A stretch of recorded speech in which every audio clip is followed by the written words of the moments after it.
the heart and soul behind every business. Stories. Welcome to Business Story of the Week, hosted by me, Joshua Laurie. From setbacks to comebacks, from tragedies to triumphs, we inspire entrepreneurs through conversations that matter. Witness the magic that turns dreams into reality. Whether it's your career, business, or life, your success is always one story away. This is Business Story of the Week. And welcome back, folks. Welcome back to Business Story of the Week. I am your host, Joshua. And today's question is: can you really manufacture confidence in an instant? Or is it something that you build over time? Well, our guest today is the perfect man, the perfect guest to answer that question today. Luke Andrews is a real estate entrepreneur, coach, and leader with a background in corporate America, where he built $1 billion sales team for a Fortune 100 company. He successfully transitioned entrepreneurship, leading and building sales organizations, while also focusing on coaching young athletes and sales professionals. I'd love to get into that. Luke is a best selling author dedicated to changing lives by sharing lessons from trials, tribulations, failures, and successes. He believes anyone can achieve their dreams with the right attitude, skill set, and mentor. He is a perfect guest for this show with the themes and everything that we talk about. Look, thank you for coming on the show. How are you doing? Man, Joshua, I'm doing fantastic, and I can't tell you how excited I am and how much I appreciate you having me on. Yeah, I'm quite excited as well. Of course, you have quite a journey yourself. That introduction alone does not you do you justice. First of all, building a $1 billion sales team in corporate America. What a remarkable feat. But before we get into that, Luke, can you share with us anything in your childhood? Did you always know you were going to get into corporate America? Did you always know you were going to get into real estate? And did you always know you were going to train young athletes? What is the story of Luke Andrews? I can tell you, I probably never thought that I would do any of those things. Really? Um, you know, it. I always had a strong desire to own my own business when I was Okay. younger, Hmm. but I really didn't think that that was a possibility for me. I see. I kind of looked at it as that was for other people. That was for people of means. I grew up, you know, absolutely below the poverty line. I didn't have it as bad as some. I was never in a spot where I didn't know where my next meal was coming from, but Mm, there were a lot of times I knew that next meal was going to be peanut butter and jelly on stale bread or ramen mm, or something like that. mm, Something inexpensive. mhm. But I just assumed that owning your own business was for others, someone significantly more wealthy, and Right. I had a parents of a friend when I was in high school who said, I found out that they didn't go to college. Mm, I'm not even sure that they graduated high school, to be honest, and just kind of through grit and bootstraps built this multi-million dollar company. And all of a sudden, mhm, it was just like my eyes opened up at that point and realized that it doesn't necessarily matter where you come from. mhm, mhm. And so I have spent my career, my life. As you mentioned, I've been coaching young athletes. I do a Yes. lot of speaking at high schools. I try to go to high schools in lower socioeconomic areas and let them know, like, hey, I've been there. It doesn't Wow. matter where you start. It matters what you do, how you process, how you Wow. plan, and where you finish. So. I think it's very cool that there's a voice for these youth, right? Like there's someone always, we always want to be that. If that kind of voice never existed for you in your childhood, as a young athlete, especially as a young athlete looking to make it out there, it's invaluable. It's priceless to have a voice like that, being told, how to manufacture confidence, so to speak. Can you talk a little Mhm. bit about that background? Why? How did you get into coaching young athletes? How were you yourself? Were you yourself athletic? Were you into a lot of activities? What sports were you into?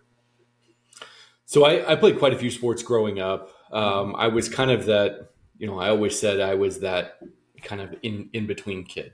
Like I Oh, was. I was good enough to be on the team, but I wasn't quite going to be a star. I wasn't going to be a starter in most cases. I was just smart enough to be, kind of on that cusp. But I was never quite smart enough to be at the top of the class.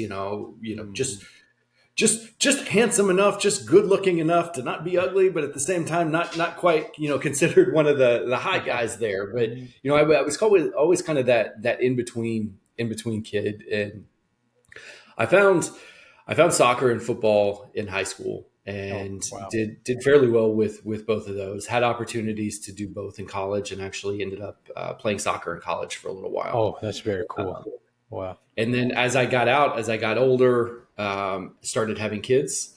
My kids were interested in sports, and it was just a natural way to kind of continue that progression, to kind of keep some of my own competitive spirit alive, but also be able to pass that along to my boys and have an opportunity to have just some dedicated one-on-one time with them. Wow. So I started coaching them when they were young, and I've been coaching youth athletes now for, let's see, going on 6 or 7 years at this point. Wow. I've coached football, I've coached basketball, I've coached t-ball, I've done all kinds of things. So That's very, very interesting. It would really shows, of course, your passion behind, and how much you value physical activities, how much you value sports and athleticism. I think it's a great habit. It's a great habit. It's something great to pick up for any, especially your children, right? And any young youth as well today. Did you do that around the same time you were starting your business? You were starting your entrepreneurial journey. What was that like, kind of balancing that together?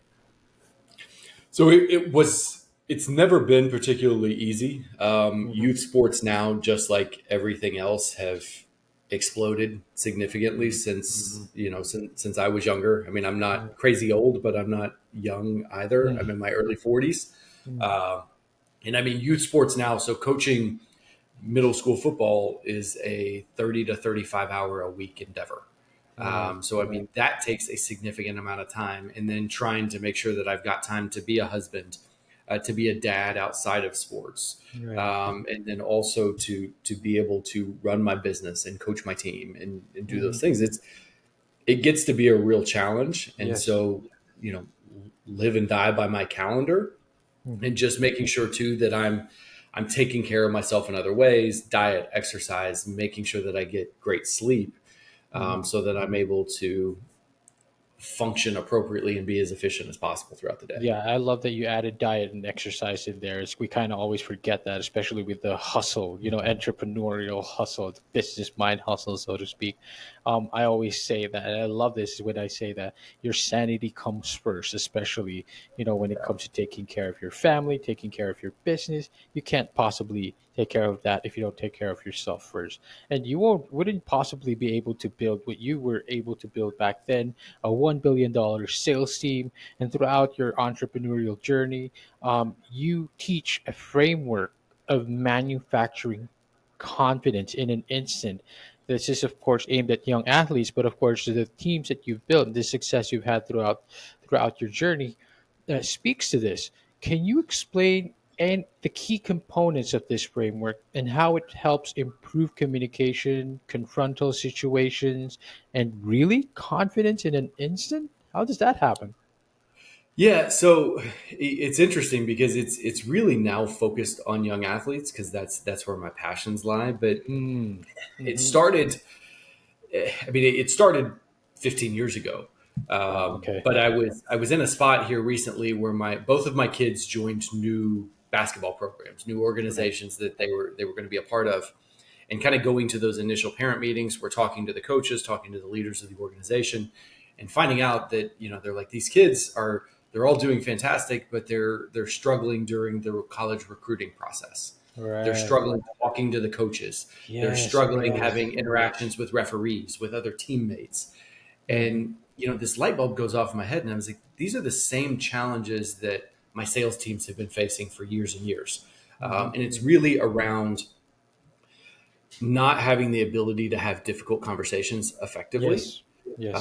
And to me, the two most important skills for success in life are the willingness to solve problems and effective communication. Wow. And Wow.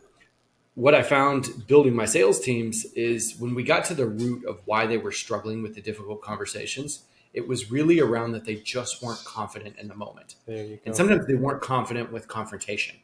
Right. And so I started by dispelling one of the major myths that are out there is confrontation is not the same thing as conflict. And so There trying you to go. help them understand that, because immediately when they hear the word confrontation, they all tense up, Hmm. right? And they Hmm. think, Hmm. I got to get ready for battle. I got to get ready for war. And it's like, no, you really don't have to. This actually can be very amicable, very civil. Yes, yes, But yes. we have to do this in a very confident way, and we have to take control of the situation. We Very have to take interesting. control of the conversation. Wow. And so I started building this framework for them because I understood that we needed to make it simple. We needed to make it easy to remember, and we needed to make it something that they could do in an instant, in a moment, something that they Right. didn't cost them money. It didn't take a whole lot of time. It didn't do these things that they could just bring forth in the moment. And so I created this framework, and I called it the 3P framework. Hmm. 3P. And the first P I do is being prepared. Okay. And that is the one that takes a little bit of time, because you do have to Of know, course. especially when you're on the sales side, is I've got to know what my value props are. I got to know what my market looks like. And I have to Of just course. be constantly kind of practicing some of my word tracks. Of course. I'm not a script person when it comes to sales. I don't say, hey, here's the magic script, Hmm. but I do set aside Talking points.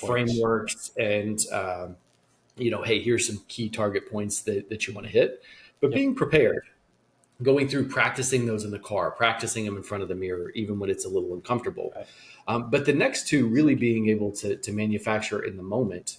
Hmm. Um, so number two, after being prepared, is a posture. And Posture. so I found, So so going important. through and looking, and I noticed this once. I was at this sales conference, and this guy, he's got really great information to Hmm. present, but Hmm. he's kind of walking around, he's hunched and he's Mm. slouched, and Mm. he's not really looking anybody in the eye, and he's kind of shifty. Hmm. And you realize that all of a sudden I could notice the audience starting to lose confidence in him.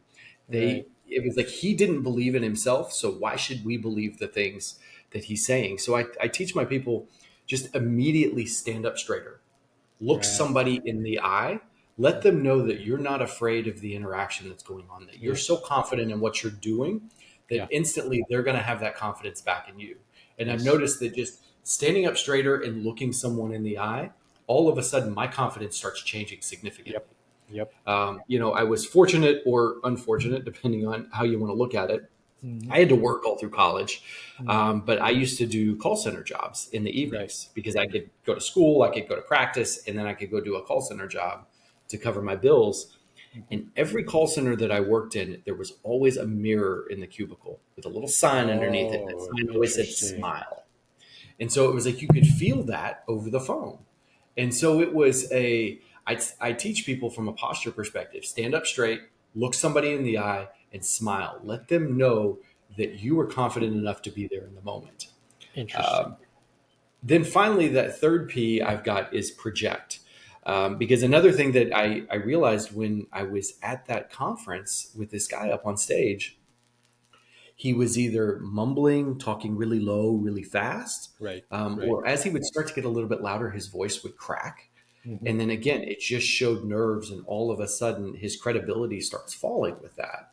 Right. And so I Right. teach people, hey, speak just a little bit louder than you need to. You don't need to shout, but just a little bit louder. And what that Hmm. does is, one, it's going to fight through any voice cracks. It's going to force through. Right.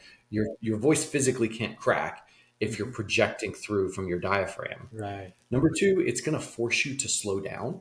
Hmm. And then number three, it is also going to prevent any mumbling that's out there. There So you if go. I'm in a moment, I'm prepared, I know what it is that I'm talking about, but also I'm standing up straight, I'm looking a prospect in the eye, I'm looking someone in the eye, I'm smiling at him, I'm letting him know I don't mind being there. And then I'm able to speak directly and confidently. Hmm. All of a sudden, I'm taking control of that conversation. I'm taking control of that Yes. sale. Yes. And Yes. magically, all of our sales started going up significantly when we There you go. implemented this little framework in this system. There you go. So I'm trying to teach that now to young athletes. One, Hmm. because I think it's a skill that they can use as they're starting to look at potential scholarships in Yes, the sir. athletic world. Yes. With the advent of NIL right now and sponsorship dollars, because Yes. there's so much money that's now on the Yeah. table. Yeah. And then finally, I mean, these are skills that, 99% of athletes are going to go pro in something other than sports. Right. So I'm Right. trying to teach skill sets now, trying to do it in something that's relatable for them, something that they're Mhm. going to appreciate and take in. Yeah. But I want to give them skill sets that are going to last them a lifetime and going to help them when they're on future job interviews, asking for raises, asking for promotions, asking for sales. I Right. want to make sure that we're setting them up for success. And that's very important too. I love that because it's not just going to be in their athlete career, so to speak. It spills over in real life as well. It's very, very important. It's invaluable. I love the whole posture thing because I don't mean to bash younger generations, of course, but I think truly the younger generations this is something they struggle with. They no longer are able to hold a conversation properly, because being hunched over their phones most of the time, not like not like the generations that came before them. We got to talk a bit more. We got to build that conversational skills. They just never had that.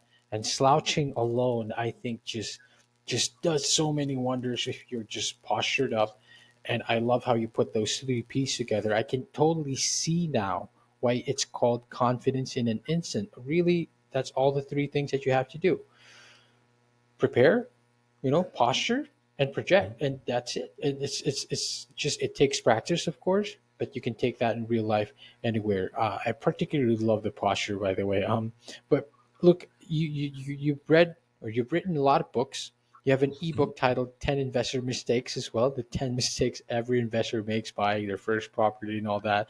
And because now you are in a real estate, the real estate industry, um, first off, talk to us a bit about that, but also talk to us about the book where you learned and what you picked up about common mistakes investors make. And oh yeah, why transition to real estate? So the transition into real estate was somewhat of an interesting one. Mhm. Like I said, I was in the corporate world, kind of that corporate 9 to 5, and my wife was in real estate. She was selling, and just kind of offhandedly one day she made this joke. She said, she was like, "You're commuting back and forth from downtown out to the suburbs every day." Mhm. She said, "If you had your real estate license, even part time." She was like, "You could just stop on your way home and show houses, and then she wouldn't have to go out and fight rush hour traffic." Mm, And so, just kind of jokingly, I was like, "Oh, well, I'll look into it." And I was right. looking for a new challenge, something to kind of take on. And so, I got my real estate license, and I fell in love instantly. Like it was just like this amazing rush that I got being in the entrepreneurial world. I love the real estate aspect of it. And so we immediately said, how can I do more of this? Mhm. So we created a 24-month transition plan. Right. So Right. because obviously, my wife was in real estate, she was self-employed. I had the steady, the stable, the salaried position with the bonuses and the 401ks and the insurance, health insurance. And so we created this 24-month transition plan of how I would leave the corporate world and move over to start my own business. And we accelerated that and actually got it done in a little under 10 months. Wow. And, that was at the end of 2017. So Right. it was at a space where I've never looked back. Yep. Hmm. It's, we've gone through, have there been difficult times? Have there been challenges? Have there been ups, downs? 100% there have. It hasn't Hmm. always Hmm. been easy. Hmm. Um, but it's one of those things that I tell people too. It was like, you have to be prepared on the Hmm. entrepreneurial side that not only did we have the 24-month transition plan of leaving the corporate job, going full time, we then had a second 24-month transition plan of what does that first 2 years look like? Because I knew I needed to Interesting. get 2 years under my belt to virtually guarantee success because most of the failure is going to happen in those first 2 years. Wow.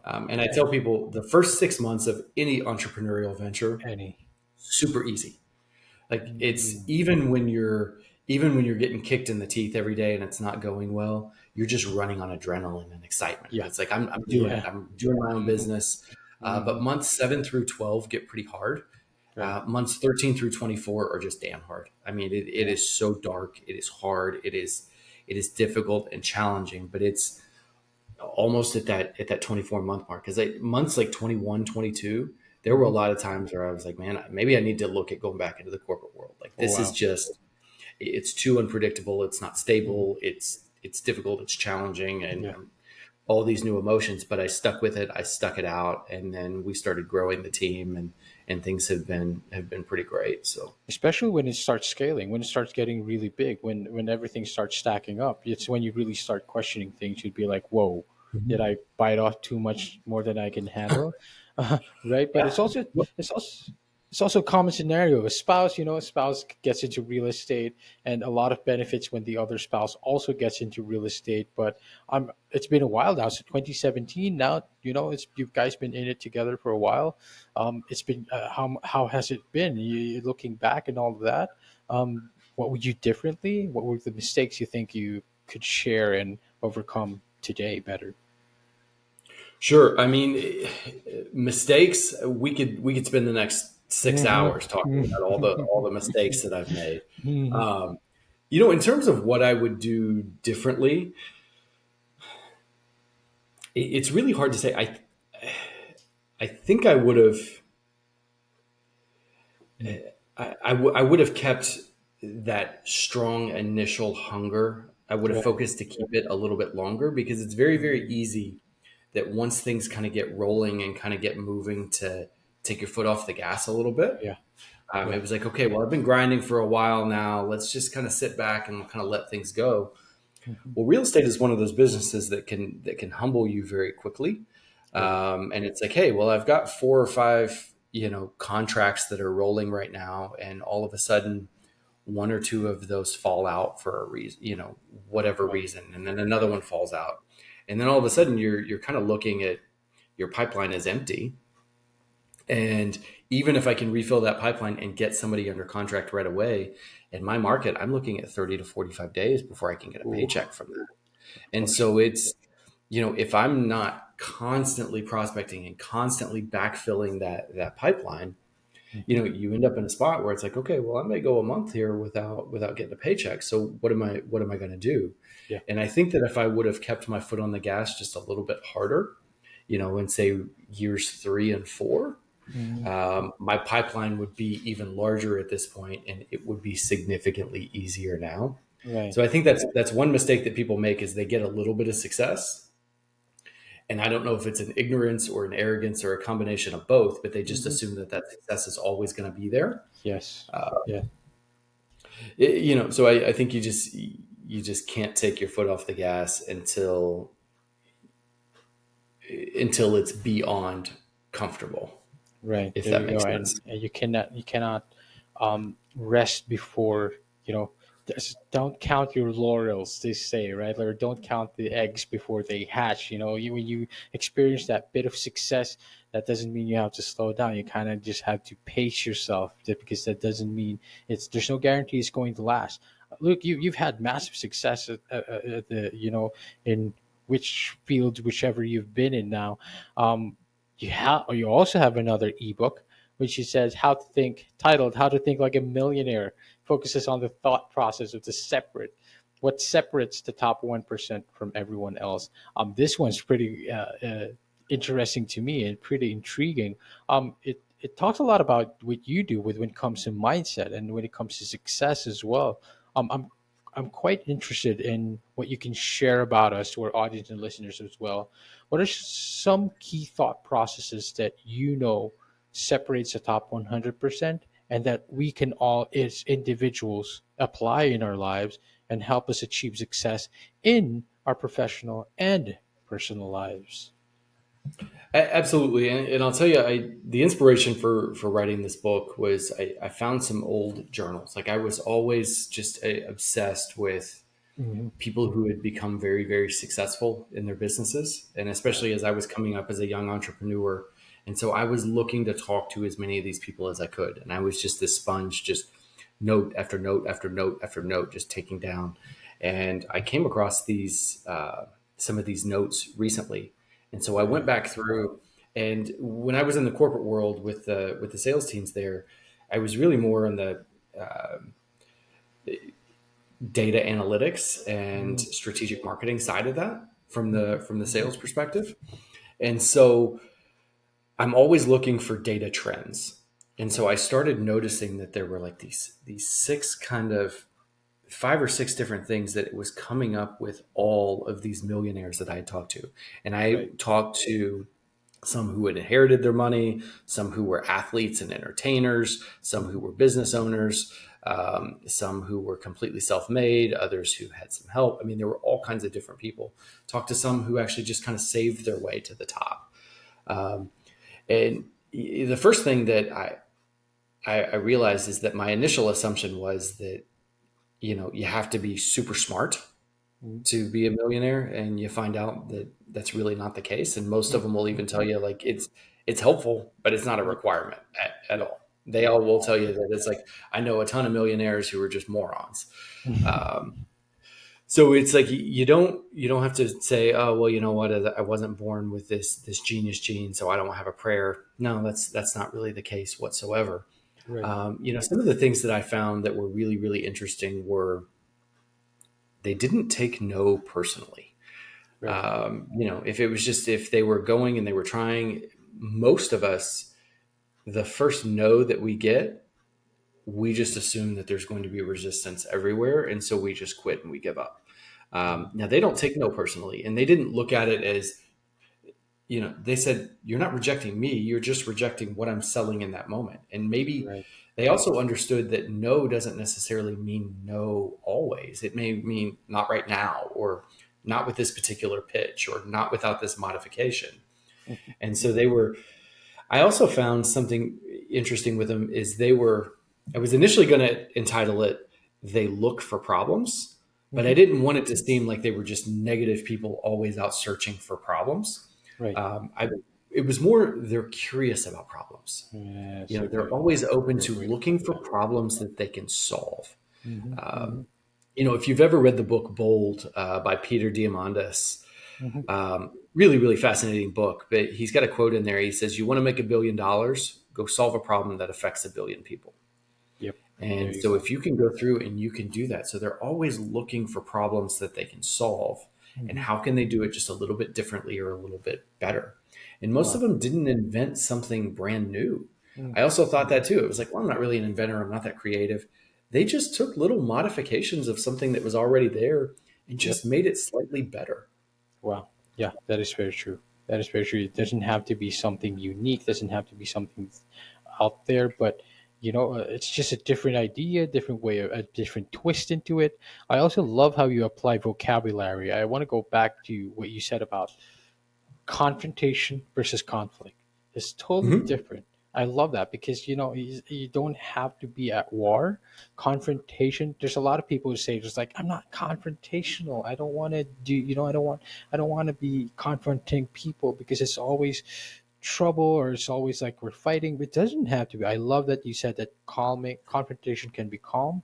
I love how you said the same thing now that um, uh, curious about problems instead of like always looking for problems.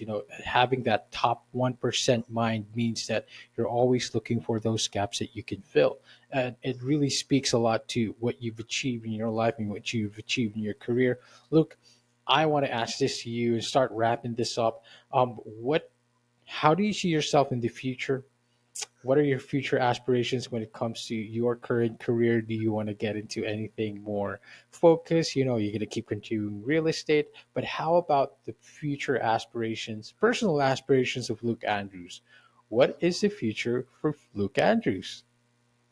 So I've got two things that I'm really working on that I'm uber passionate about right now. Mm-hmm. Obviously, I'm staying in the real estate space because I love it. It's my bread and butter. I've kind of built something pretty Mm-hmm. great here, but I'm trying to go through and expand on that.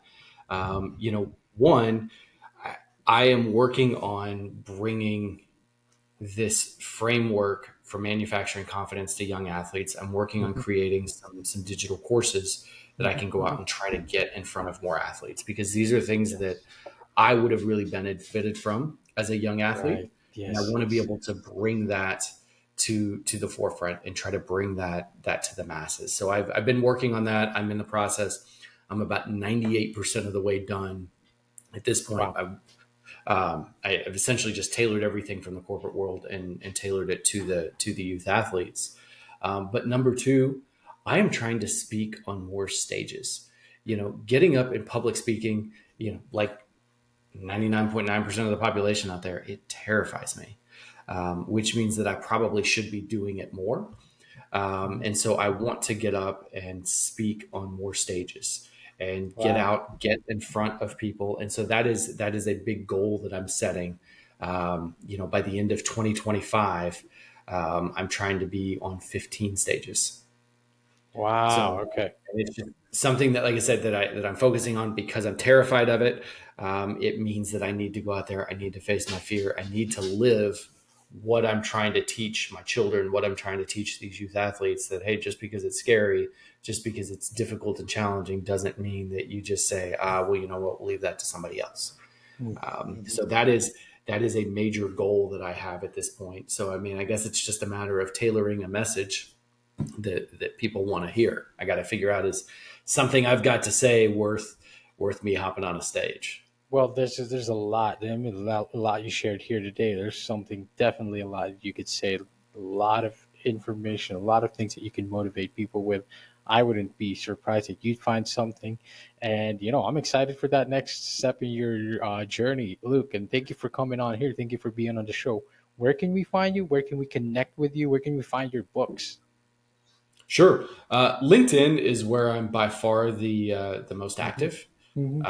So it's, you can find me on LinkedIn, and I'm I know that I should be. I'm not great with Instagram, Facebook, all those things there. Hmm. But I mean, honestly, what I tell people, like, if you're in a spot where you're struggling, or you just need some help, or you're considering real estate, or you're struggling in your athletic journey, or anything at all, send me an email.